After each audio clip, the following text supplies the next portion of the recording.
So my name is Susie Theroux, and it is my pleasure to tell you today about my postdoctoral work looking at microbial communities and carbon cycling in coastal wetlands. So in particular, we're interested in better understanding these below-ground microbial communities and their composition and activity, and then linking that with above-ground greenhouse gas production.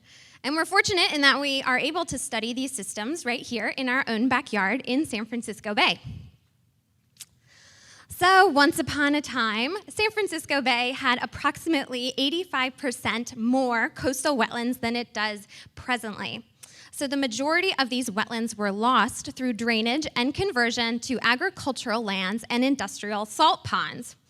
So the drainage and conversion of these former coastal wetlands has resulted in a large degree of subsidence throughout the bay.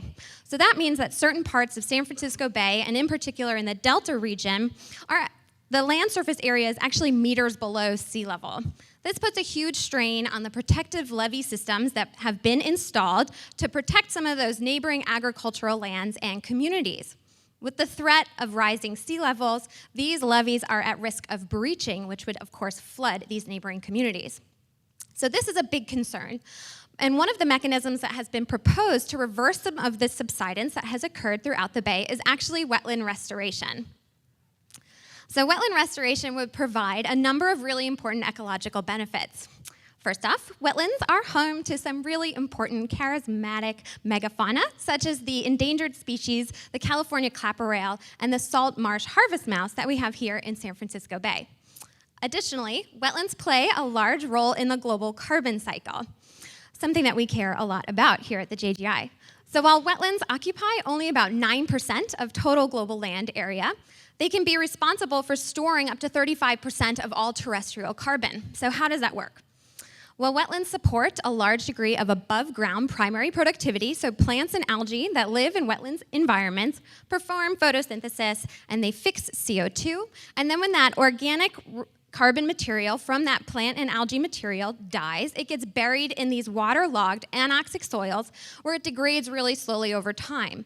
This means that a lot of wetland environments have the potential to serve as long-term carbon sinks because they're able to sequester and store more carbon than they emit to the atmosphere. However, there are some microbes that can break down this carbon material in these anoxic soils, and we call them methanogens because they produce methane as a byproduct of their metabolism.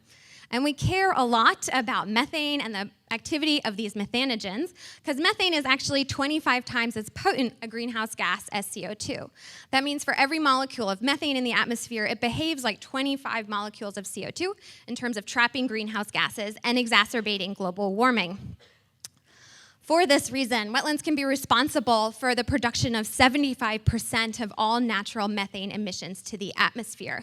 So it's actually really hard to predict if you would restore a wetland, whether it would serve as a net greenhouse gas source or sink to the atmosphere. And that brings us to something that we call marsh madness.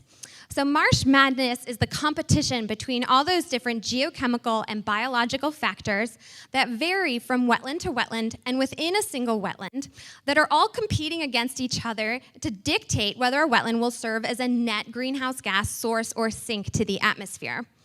So at the JGI, we're of course interested in the role that microbial communities play, and we're constantly trying to answer this question of how exactly do microbes regulate whether a wetland environment will serve as a net greenhouse gas source or sink. So in order to answer this question, we developed a sampling scheme that targeted 11 wetlands located throughout San Francisco Bay. You can see that we sampled 11 wetlands, some of which were historic wetlands, and some of which are young restored wetlands that are on the orders of just a couple years old, or some that are a couple decades old. We were interested in seeing how microbial communities changed and how their greenhouse gas production was different in these younger wetlands.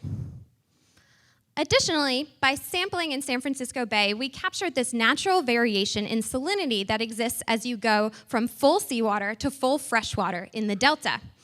We care a lot about salinity because saltier waters have higher concentrations of sulfate. And when you have higher concentrations of sulfate, those microbes that use sulfate for energy can actually outcompete those microbes that are responsible for producing methane. So when we have saltier waters, we expect to see lower amounts of methane being produced. So we used a 3-tiered approach to learn more about the microbial communities and the greenhouse gases that they produced in San Francisco Bay. First off, we used geochemical analyses. So we took intact soil cores at each of our different environments, and we measured the amount of CO2 and methane that was being produced from these individual intact soil cores. We also analyzed the elemental composition of these soil cores as well as their pore water. We coupled that with a 16S ITAG survey looking at the microbial diversity from each of our different soil cores. So that gives us an idea of who these microbes are present in these different samples. And lastly, we used metagenomic and metatranscriptomic sequencing to get a better idea of the metabolic potential of the microbes in these environments, which gives us an idea of what these microbes might be doing. If we're successful in our approach, at the end of the day, we'd hopefully be able to identify some wetland management practices that both encourage some of these beneficial microbes, discourage those microbes that make a lot of methane, and that maximize the long-term carbon storage potential of these restored wetlands. So what do we learn about methane production in San Francisco Bay? As you can see here, I've plotted salinity along the x-axis, and then we have methane plotted on a log scale on the y-axis. So we can see that there was huge variation in the amount of methane that we observed being produced at each of these different sites from each of our different soil cores. I've colored all of these points according to what wetland they came from, and you can see that that trend was conserved, where when we had lower salt in our water, so the freshwater environments, we had higher amounts of methane being produced. That was kind of in line with what we expected. Now, if I color these same points, but according to whether they came from either a historic or a restored wetland, we can see that in some of these freshwater and slightly brackish environments, these restored wetlands are responsible for producing orders of magnitude more methane than their historic counterparts. Now, this gave us pause because we like the idea of wetland restoration as a way to return habitat to the bay, but not if it comes at the cost of producing all of this methane. We think that this might be happening because restored wetlands have younger plant life that's more actively growing, and therefore potentially releasing more labile organic carbon into the subsurface where it can be used by methanogens for making methane. So we wanted to turn to our microbial diversity data to get a better sense of why exactly these younger restored freshwater, slightly brackish environments had higher amounts of methane being produced. So first off, I'll show you some pie charts that give us an idea what percentage of the total archaeal population were methanogens. So you can see I've just focused on these freshwater and slightly brackish wetlands, and the blue charts are those historic sites, the red charts are those restored wetlands. And we can see that pretty obviously in our restored sites, methanogens were a much greater relative abundance of the total archaeal population. So this makes sense. We had more methanogens where we saw much more methane being produced. But that doesn't really tell us why these methanogens are more abundant in these sites. So one of our thoughts was maybe it has something to do with the substrate preferences among these different methanogen species. So what do I mean by substrate preferences? Well, methanogens come in a couple different flavors, and this is all based on their preferred substrate for making methane. So we have acetoclastic methanogens that like using acetate, hydrogenotrophic methanogens that like using hydrogen coupled to CO2, and then methylotrophic methanogens that use these methyl-containing compounds such as methanol. When we looked across our historic and restored sites, and I've plotted their salinities along the x-axis as well, we can see that for the most part, it was the hydrogenotrophic methanogens that dominated across these sites, with the exception at our site that was called Mayberry, which had the highest amount of methane being produced out of all of the sites that we sampled. And we can see that there was an enrichment in this one type of methanogen that's called a methanosarcina. A methanosarcina is pretty interesting and versatile because it can actually use all three of these methane production pathways. Methanosarcina is also kind of a heavy hitter methanogen, and it's been credited with a mass extinction event that occurred about 250 million years ago. And in fact, when we looked at specifically our different OTUs across all of our sites, it was a methanosarcina OTU that had the highest correlation with total methane production that we observed across all of our sites. Okay, now we wanted to know a little bit more about how similar or different these total methanogen communities were across these different sites. So I've showed here a non-metric multidimensional scaling plot where all of our different sites are colored, and if 2 points are located closer together, that means that the methanogen communities were more similar to each other. we can see that when we look on the y-axis, our two communities clustered or separated according to their salinity. So we had the pure freshwater samples and then the sites that were slightly brackish with a salinity of about 3. And then on the x-axis, we see that there was this clear separation between our historic and our restored wetland methanogen communities. So we see this clear separation, but what exactly could be causing it? So we wanted to look at some of our geochemical data and see which factors were statistically significantly different between our historic and our restored sites. So when we did that, we saw something really interesting. Our restored sites had higher concentrations of total organic carbon. So this goes in line with the hypothesis that we had that it has something to do with elevated levels of those potentially labile organic carbon compounds that those methanogens could be using for making methane. Additionally, we were surprised to see that our historic sites had higher concentrations of these total metals, such as copper, iron, zinc, and manganese. And we know that iron and manganese can be used as what's called terminal electron acceptors by some of those other organisms present in the environment that can actually outcompete those methanogens. So this provides some evidence for why we might be seeing some of these lower amounts of methane being produced at these historic sites. So lastly, we wanted to turn to our metagenome data to see if we could actually find some evidence for those organisms present in the environment that would be using these elevated concentrations of metals. So I've shown you just a highlight from all of our metagenome data that we collected, focusing on just some of the gene pathways that are related to either metal reduction or methanogenesis, or methane production. And we can see that there was a clear enrichment in the genes for metal reduction in those historic sites. So it suggests that in line with our geochemical data, we were seeing some genomes that are actually able to use those different compounds for making energy. And additionally, we saw an enrichment in those restored sites for the genes that code for methane production. So this was a really nice confirmation that we're able to turn to our geochemistry data, which we are fortunate to couple with this shotgun metagenomic data, and we can really link the activity of these microbial communities as inferred from our metagenome data with what we're seeing in the geochemistry data. So just to wrap up, what have we learned so far about the causes of methane production in these freshwater wetlands in San Francisco Bay? We saw that, as expected, methane production was highest at those sites with the lower salinities and lower sulfate availabilities. We saw that there was highest methane production in those restored freshwater and slightly brackish sites. We saw that methane production was positively correlated with relative abundance of methanogens. That makes sense. Genes that code for methanogenesis. That makes sense. And that it might have something to do with total amounts of organic carbon that are available for those methanogens that are elevated in those restored sites. And we see some evidence that the availability of other terminal electron acceptors might be the reason that we're seeing such lower amounts of methane being produced in those historic sites. And I just want to emphasize that this study is looking at specifically some really young wetlands. But we think it's really important to remember that long-term monitoring of these restored wetlands is really important to gauge the net greenhouse gas impact on 100-year timescales, which is what we really care about.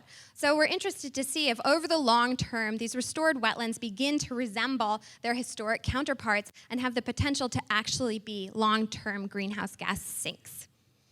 And with that, I would just like to, of course, thank all of the collaborators that work on this project, including my advisor, Susanna Theroux, the Early Career Award to Susanna Theroux that funds all of this work from the Department of Energy, and Wyatt Hartman, without whom many of these samples would not exist. And thank you very much. I'll take any questions.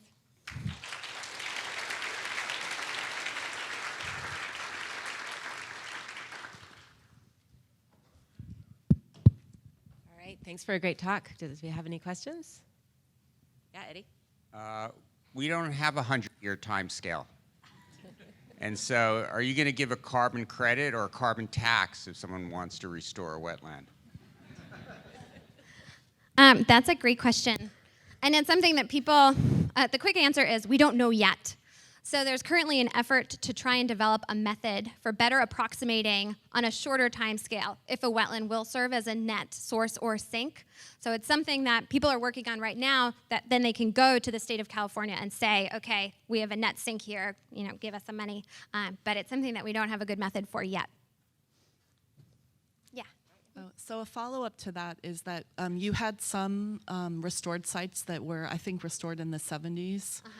And then some in the 90s, and then the one you profiled might have been the 2010 site. So when you looked at those older sites, did they have less of the features of the Methanogen production and more of the features of the metal? Yeah, that's a great question. So one thing that we don't have is a real nice continuous time scale of these older wetlands. And some of the older restored wetlands, like the one that was restored in 1970, is actually one of these saltier sites. So we're seeing less methane being produced in general. So we're not seeing huge differences between those microbial communities. So that could be because of age. It could be because of salinity and the lower biodiversity that we get in those really salty sites anyways.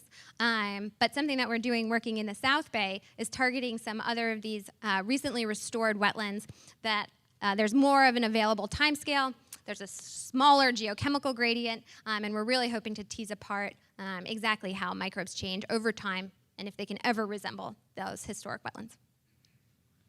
Hi. Your work really nicely highlights some of the trade-offs between trying to manage carbon sequestration and greenhouse gas emissions. But I'm wondering if you've encountered the work of David Archer from the University of Chicago, who argues that the greater forcing power of methane actually pales in comparison to trying to mitigate carbon measures, because of if you look at it in a longer time frame, the greater forcing power of the methane isn't relevant. So have you considered that maybe some of the carbon gain outweighs some of the short-term methane emissions? Yeah, so one of the things that we think a lot about, and the people responsible for restoring these wetlands think a lot about, is that wetland restoration doesn't only have benefits to the global carbon cycle, it provides all these other benefits, and one of the big concerns obviously in the delta is the subsidence reversal. So we believe that methane is part of the story, and we're really interested in being able to better predict what will happen to methane, but it's completely true that it's not the only part of the story and that there are other benefits that might be even more valuable. All right, maybe one last.